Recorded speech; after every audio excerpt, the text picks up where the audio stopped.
Welcome to Sports Charlotte. I am your host, Ashley Mahoney, and this is the podcast about sports in Charlotte. Joining us today is Charlotte 49ers head coach Kevin Langan. Kevin, thank you so much for joining us today. My pleasure. Thanks for having me. Absolutely, and it is an interesting year, to say the very least. But tell us a bit about where things stand for the men's soccer program at present and where things are heading into this beautiful first day of October. I mean, it really is gorgeous out. It's perfect playing weather. But it's a lot more training than competitive playing for the 49ers and many college programs at this point. Yes, well, most of the guys came back middle of July expecting a season, as we all did, and started training on their own. And then we started our official camp around August the 15th, still unsure of what our season would look like. Would it be out of conference or in conference? And then I think word came just sort of late August that our season was going to be postponed to the spring. So the guys have been training very, very hard.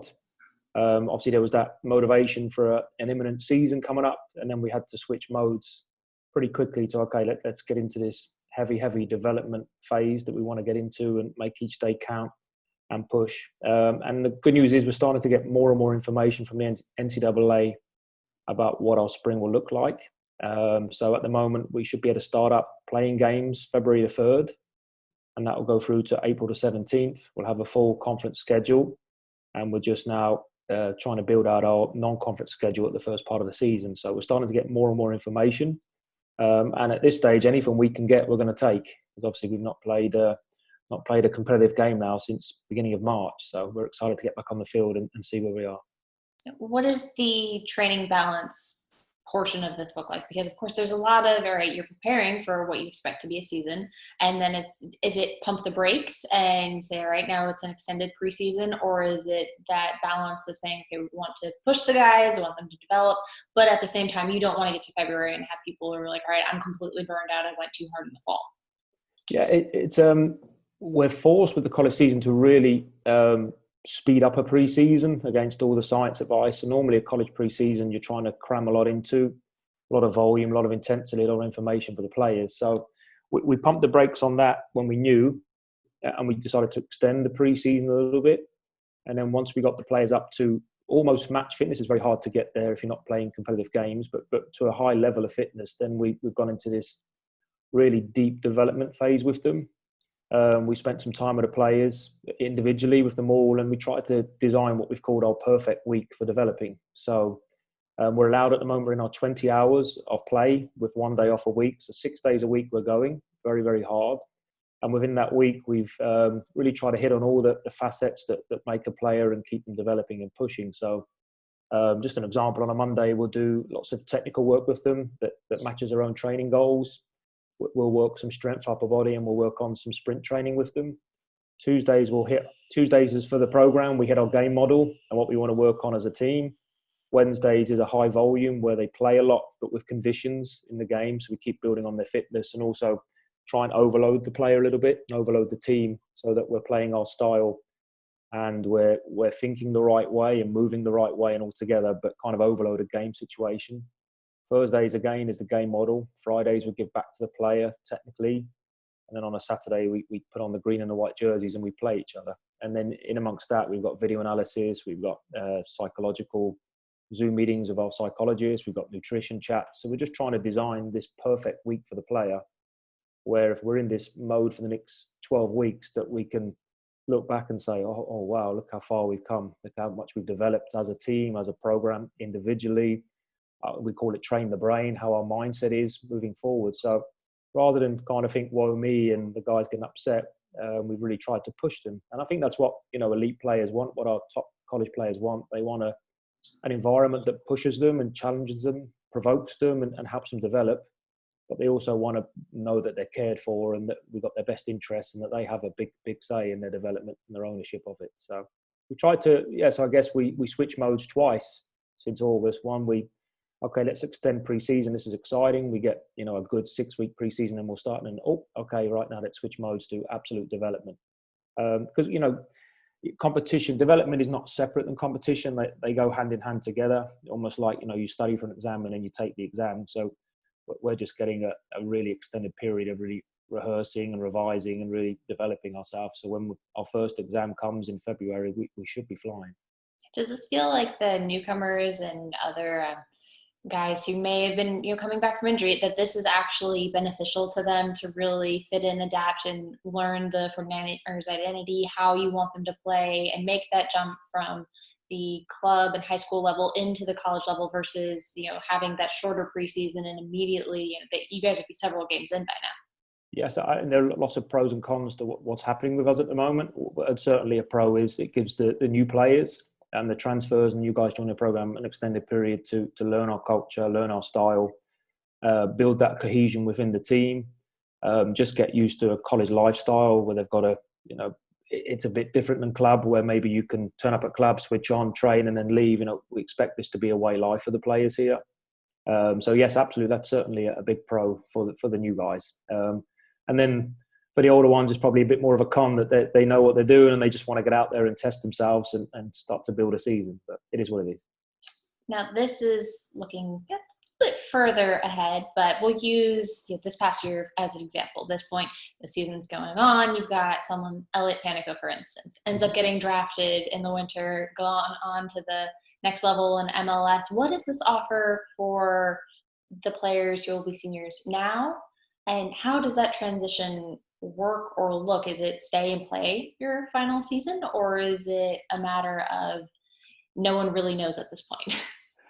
I'm starting to get information about what the MLS draft is looking like. It's going to go ahead. There's not going to be an official combine.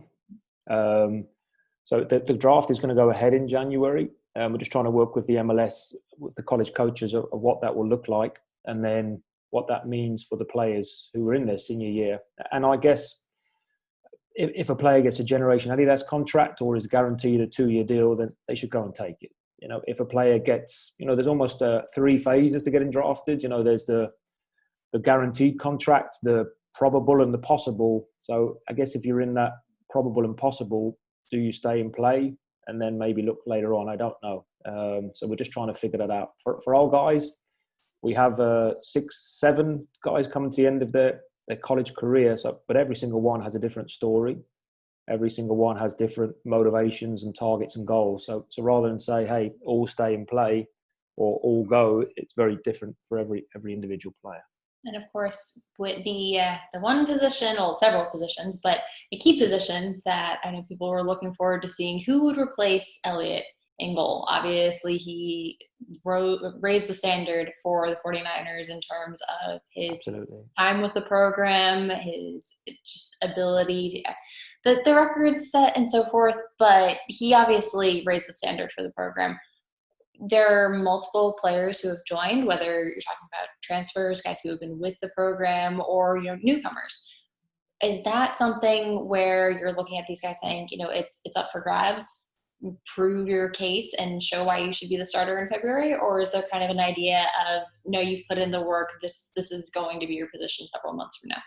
No, it's always compete for the spot. It's an empty spot. And that's for everyone. That's if you look at the history of our program, I think something we can be very proud of is whether it's a freshman or a senior, they have to earn their spot and then they get it. So for the goalkeeper position, unfortunately, we didn't get to play many games in the spring. We just got one, which obviously you can build your resume for that position if you want for the goalkeepers. But they're training very hard. We've got 4 wonderful goalkeepers. They all push each other. Brian was an incredible goalie coach. It's the goalkeeper union going on every day when they go out there. You have Austin, who's been here for the last 4 years and been an incredible servant to the program. Been waiting for this chance with Elliot. Got Tom, who joined us last year, and Jordan, who's just joined us, and then Daniel, who's transferred in, from a great program and wants to make that spot his own as well. So they're all competing very hard. If you'd ask me now, I don't know. A lot of things can happen between now and February, but the key thing for them is that every day they go out and compete and push themselves and compete against themselves and compete with each other, not against each other, with each other, to try and earn that spot and become as good as they can become. And looking at other positions, Teddy Shaish was pivotal for the program. I mean, he pulled the strings. He was dynamic both in the attacking third, the defensive third. Who are you looking toward to really not so much fill that role, but develop into that role? Well, I think this is the beauty of college soccer. I mean, every year you're going to have to replace different players as they move on, but you never really replace them. I will say that the team takes on a little different identity. Teddy was a deep-lying midfielder who got lots and lots of assists for us. That was his main strength, mainly because he was such an incredible free kick taker and corner kick taker, and we're very, very dominant on those phases of the game. But also he just had a great composure in the final third to pick the right pass at the right time for the right run. But looking at our team now, I think we're going to have a lot more creativity and a lot more players within the team, some who've joined us, but others who've kind of grown in the year. We're going to create from different positions. We're going to have a lot more creation from out wide this year, I believe. We're going to have a little bit more creation from underneath this year. So with regards to Teddy, yes, we miss his maturity and his calmness and his just game intelligence. But there are lots of players in the program who are ready to step into that spot, and they'll give the position a different look. Maybe they'll focus a bit more defensively. Maybe they'll maybe they won't be as good as passer as Teddy, because that'll be very hard to find in college soccer. But they'll approach that position a bit differently, maybe with a bit more physicality, for example. So we're very happy with where the squad is at the moment. We're very happy with where the program has taken shape. And like I said, every day it kind of takes on a little, okay, wow, that relationship works really well, or we like that shape, or we like the ideas moving forward there. So let's keep building on that, rather than we move Teddy out and then bring in a Teddy 2.0. That's not going to happen. Of course, you could go on and on with the list of players of a clone, a 2.0, whether it's Elliott, Callum Montgomery, Brant Bronico, the list goes on and on and on. But particularly at center back, who are you looking to fill those roles this year? Well, I think last year, Patrick Hogan, who has obviously been a 3-year starter for us and grown tremendously as a person, as a player, just a really reliable. I can say now, touch wood, Pat stays injury free and keeps pushing. He'll be one of the captains for next year. So I think that's his spot. And then we finished last year with Sean Suber. The freshman fitted in really nicely with him. He got to play a little bit last year through injuries, but certainly he was ready. It was a case of me holding him back rather than him not being ready to go play. And I thought he finished the season really, really strong. The exciting thing for Sean, he is an excellent, great player, great college player right now, but I think his potential is vast. And we're starting to see that over the last, hidden behind the scenes because no one's got to see us play, but he's really developing well. And we're just putting more and more on him in terms of maturity and consistency and intensity, and he's doing that real well. So those two complement each other very well, and we like those, as you probably picked up in the past, we like kind of the old dog teaching the young puppy new tricks, and I think that's a nice relationship between them both. Pat played that role with Callum played that role with Luke played that role with Biko, and it just kind of nicely moves on. And hopefully, if Sean keeps moving on and developing the way he is, he'll get to play that role with a young centre back in a year or two. Now, describe Sean's style of play when he came into the program versus now. Sean's Van Dijk. He's a Rolls Royce centre back. He's a passer. He sees the game real well. So really good composure. Drops away, keeps it in front of him. He's not quite as tall as Van Dijk, but that's his type of, and that's the player he watches the most. He organises. He's very vocal. Shows great leadership skills. And then the challenge for him, at Charlotte, we're very demanding on what our centre backs do. That's a position I played a lot. So as the staff here remind me, that's probably the position I'm hardest on the most of what we want out of them. So, but yeah, just in terms of his defensive intensity, you've got to play the constant battle with yourself of being composed, with being intense, and that's what we're working on with Sean. But he complements Pat really well, because Pat's your old-fashioned 5 stitches in your head, throw your head wherever it's needed, and every single play is 100% as intense as it could be, so that they balance each other really, really well. Well, that certainly explains the reason that this program continues to turn out such stellar center backs, because, if it's the position that you're maybe a little subconsciously hardest on, then absolutely that is certainly a reflection that you just, as a bystander covering this team for several years now, that's something that you certainly notice. But correct me if I'm wrong. But I was also a utility player, which I don't know if that's a good thing. So I played a lot of centre mid and right back as well. So I think the coach couldn't figure out where to play me, that was it. Did you have a preference then? Centre midfield, yeah.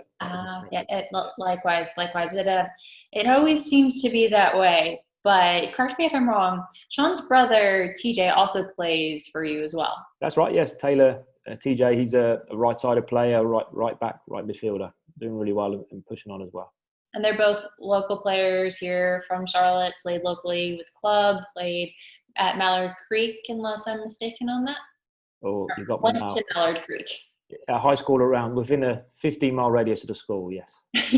Yes. And talk to me a bit about, this is something we spoke on, gosh, it's hard to imagine that it's almost a year ago with the Charlotte FC, then Charlotte MLS announcement, but the impact that'll have on the program. And of course, seeing Brian wearing multiple hats with not only the 49ers program, but also working with the academy as their coach, and the development that offers for young players coming through. What impact do you foresee that having on the local collegiate level, and potentially when a player has the opportunity to say, all right, stick in the academy, have the opportunity to sign with the first team, or take the college route? Because you have players like, Callum will be the first to say, if he had tried to go that route, wouldn't have happened. He didn't develop until later into college, growth spurts and so forth. But is that a fork in the road, or do you see those tracks running parallel to each other for players to say, stick with the academy to first team route, or go the college, then professional route? I think this is a great question that one probably needs a podcast on its own. It's every single player's pathway is very, very different. And this is what I'm frightened of, is that the college gets removed from what people would class as the elite pathway. And we were just talking with the players yesterday, actually. One of the quiz to get possession of the ball in a possession game was, name the 3 players who this program has played against in the last 10 years who are now playing in the Premier League. So you talk about college players now going on to the top league. But then you look at, Alfonzo Davies, he didn't. He went straight at 16 and then went over there. So every single player's pathway is very, very different. Some players absolutely need to be signing professional at 16, need to be challenged and pushed on. And then there are players, Callum and Brandt and Elliot are wonderful examples of players who probably until their last year of college, you'd say, okay, he's ready for this opportunity. We talk about building the perfect week. We've kind of holistically helped him with all kinds of facets of the game, that now they're ready for the opportunity to go and be in the MLS. And they weren't at 18, they weren't at 19, they weren't at 20. And this is the great benefit of college. You get to really work, you get to watch a young 17, 18-year-old come in, and they leave you a man in terms of just their personality as young men, but also in terms of a soccer player as well, that they're ready for the challenges. The MLS, playing professional soccer is tough. You're talking about some really macho men who are fighting for contracts, fighting for mortgages, their family. And sometimes that's an overwhelming environment for an 18-year-old to walk into. But one thing you can guarantee, a lot of players that leave college environments just by their time management and just by living on their own, that they're ready for that opportunity sometimes more, in addition to working on them in terms of their soccer. How is Charlotte FC going to benefit us? It's just on several layers, hopefully, several levels. Firstly, it's just going to be absolutely incredible to have an MLS team in our city. So on a Saturday evening, the guys just get on the light rail, go downtown to the Bank of America Stadium and watch the top level soccer you can in America. That's going to be phenomenal. We talk about always, modeling yourself and always staring at who you want to become. And that way, hopefully, they're going to have some really good modeling opportunities right in their city at one level. And another level, hopefully, Charlotte FC at the academy level will bring in some of the best players in the Carolinas. They'll then start to regard Charlotte as home. If it doesn't go their way and they don't get that pro contract, perhaps, we've been right on their doorstep, and that familiarity with Brian involved and just the university. We're hoping that when the craziness clears a little bit, that the academy will be able to practice here on our practice field, and we can build this, really strong bridge with them, so that we can become a part of the pathway for their players. That, hey, he's not ready at 18, but he's good at academics. I really recommend the college route for him. Perhaps he can join, the Charlotte 49ers for a few years, and we can keep our eye on him. So I think on several levels, it's going to be fantastic. And also as coaches, we hopefully will get to watch an MLS team coach on our doorstep and get to maybe talk about best practices and steal some ideas from these great coaches. So yes, it's going to be nothing but beneficial, and we're really, really excited. Obviously, you understand why it was pushed back a year, but just can't wait for it to get here. Of course. And when you talk about someone like Alfonzo Davies, it's interesting to see, a 17-year-old making an MLS All-Star appearance, going on 2 years later to win Champions League, and he is rare. He is the exception. He is the dream. But for many, many players, that's not reality. I mean, heck, I'll use myself as an example. The dream of playing professionally wasn't going to happen. But you do have the exceptions of Christian Press, Alex Morgan, the elites. How do you explain to a player who is 17, 18, and he's on that precipice of I just want my chance now, versus be patient with yourself, take that time to develop, versus, I mean, there are players who have come through the collegiate level who have been too impatient and who have, I wouldn't say whittled away their development, but taken the less than opportune path of saying, I can just jump out and go and play professionally right now, but it's not the highest level and it's not the level that's going to get them there. Yeah, I mean, preaching to the choir on that one. No, I mean, I don't want to. I sit here as a college coach, so I see it differently. And talking to, I left school at 16. I travelled, left my home. I spent 10 years, and then went back to university after it. And the chances of making it, where you're going to, no one wants to hear this, and I'm an old man with grey hair now. But the chances of making it where you're going to have a contract for 10 years in the States, and that's going to set you up for life, very, very, very, very slim. So I think we've got to be careful. But again, every player has their own journey and every story. What I'm scared of is that the college route is one that's getting removed. That there's all these studies showing if you want to be a top player, you have to make your debut by 17 and 18, and this is the reality. That's in other countries. That doesn't have to be our story. The college league could become the most prominent U23 league in the world if we wanted it to, and the NCAA rules would help us to do that, where we're producing some fine young men and fine young women for the future. We're not limited by contact time with the players. We have some of the best facilities in soccer in the country, that's for sure. And at the same time, we're not saying you have to choose soccer or education. We're saying you get to do both at a high, high level. And if at any stage along the journey you're ready for that option, go take it. But what I am petrified as a father is these young men at 17 jumping to take low-level USL contracts, being sold on the dream still that you could do this for a year, then we'll get you in the MLS. And they lose that opportunity to go to college and scholarships that are worth, quite frankly, $240,000 over 4 years at some schools. At our school for out of state, it'll be $120,000 commitment we'll make on the player to have a degree and move on and teach them those life skills. So I'm just petrified of, obviously, the top cream of the career. They got to go be a pro, play with the best players you can be, go have a wonderful career. I'm just petrified for those 17, 18-year-olds that sign for a 1-year USL contract in USL 2 on the promise that maybe, just maybe, or USL 1, sorry, that you might stay with us, we'll help you get on. And quite frankly, until the USL has the facilities that the college programs have, and has the stadium, and has 15, 20,000 fans in the crowd, and pays big salaries, that won't be a pathway that I would advise any young player who comes to me and asks for my advice. The advice would be get a degree, then go and play at that level, and play at that level for as long as you can and enjoy it. And hopefully you might move up the levels. If not, stay where you are. You live the dream life. You wake up, you go train at 10 in the morning, you go home, you've got the rest of the day to yourself, you play in front of thousands of people at the weekend. You're a pro soccer player. What a lifestyle.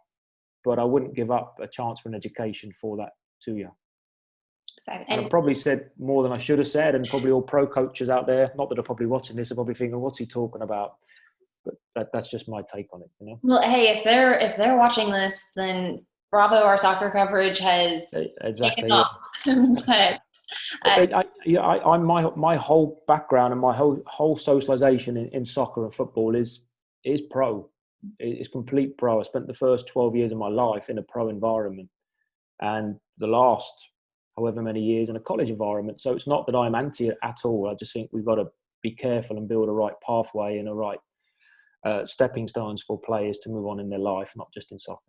And you have plenty proven examples, and the most recent one, of course, Brant Bronico, Chicago Fire, went on to get his master's while he's in the league. He's gone on and used this time during COVID while the league was shut down to say, all right, let's really dive into real estate development and learn more about what does life after the game look like, because and you know, there's no doubt in my mind Brant's going to be a success whatever he does, whether it's, you know, kicking a ball around the field or whether it's going into business or whatever it is. You know, Elliot has his engineering degree, but we also have players who've left our program early, one for the MLS, but a lot for USL, and I was nervous for them because I didn't feel that we had done our work. We hadn't guided them enough that they were ready for the competition and for the trauma and for the ups and the downs that a pro soccer world is going to give them, or life in general. So that there are players who've left our program early who we wish them nothing but the best. We care for them, we love them, but in the back of my mind, I'm always like, I just hope it goes well for him. But when it comes to Elliot, when it comes to Callum, when it comes to Daniel Bruce, when it comes to Brant Bronico, I have no doubt that they're going to be successful young men in whatever they set their mind to. And I guess that's the difference a little bit. Of course, the looking back at the Charlotte FC side of things, something that Zoran, I still don't know if it's Zoran or Zoran, and I apologize if I'm butchering your name, but I'll shout Brian next door. He can probably clarify. Yeah, Brian, how do you say this guy's name? But to that end, the Charlotte FC organization right now, they've emphasized that they're looking toward English Championship and Segunda over in Spain. That's where they want to pull their players from. Sergio Ruiz as the prime example with their only signing thus far, but having that experience of being around the English caliber, like you said, for a number of years. Talk to me a bit about the varying levels of Premier League and Championship and how close they are, and when you have someone saying that they're better than MLS right now for a number of those clubs, what the caliber of play potentially to be expected at Bank of America Stadium will look like in 2022. I'm not the expert to be talking about this. I can talk about college soccer and the youth and the local environment. I guess I did play in the Championship back a long time ago in '99, so 21 years ago. So hopefully it's changed a bit since then. But I don't know exactly. And I also find it quite hard this is why they get paid the big bucks down at Charlotte FC, to really compare leagues and see if you took this team and put it in this league, how would they do? I always find that very difficult just because of the culture of every country you're in and the style of soccer and the different refereeing styles, you know.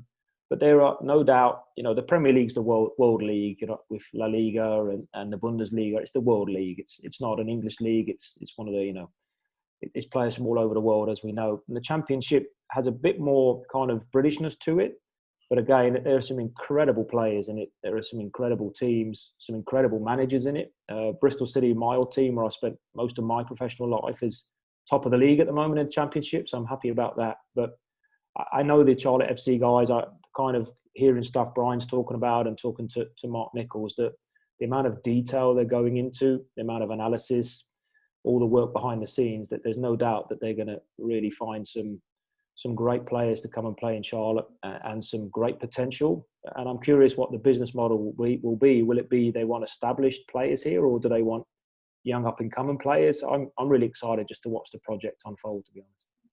Of course, and I mean, heck, speaking with Dan Locke, it certainly sounds like the academy system, it is going to be the feeder system. So I'm just waiting for them to produce their first Marcus Rashford. But hey, that's the United supporter in me coming out. And I totally agree. Why not? I think the Carolinas is such an incredible hotbed for all sports. You know, if you look at, I think if you just had some fun and want to look at some rosters all around the MLS, you're going to see a lot of Carolina players playing there. You know, even, you know what, Matteo Busio, one of our seniors here, his brother's playing that in KC, is another Carolina boy. There's some unbelievable Carolina players, and then you just have to look at other sports as well, and you know, the NFL, the draft picks, and basketball, obviously. So absolutely no reason why we can't in the next few years. And now we have I think the clubs have always been phenomenal in Charlotte. really phenomenal. But I think they've always had to balance that participation and running a business model with the elite players and the elite teams. But now we have a program in town, the Charlotte MLS Academy. They say, no, we are here, we exist to just try and put 1 or 2 players every year into the first team, and that shifts its focus a little bit, and the attention to detail, and how they bring players in, the recruiting to bring players from outside the area. So absolutely no reason why we can't, hopefully in 10 years, go down to Bank of America Stadium and see 8 or 9 Carolina boys running around there in the MLS. It'd be pretty cool, though. Now, I have to ask my last, but certainly most, perhaps the most important question of the day. I'll let you decide that. How long, if you were to put on your magician's hat and you pull out your crystal ball and decide how long it'll be until the first Charlotte 49er plays for Charlotte FC? I know it would be tomorrow if that was possible, but in the meantime, in between time, unless you know something I don't know about signings.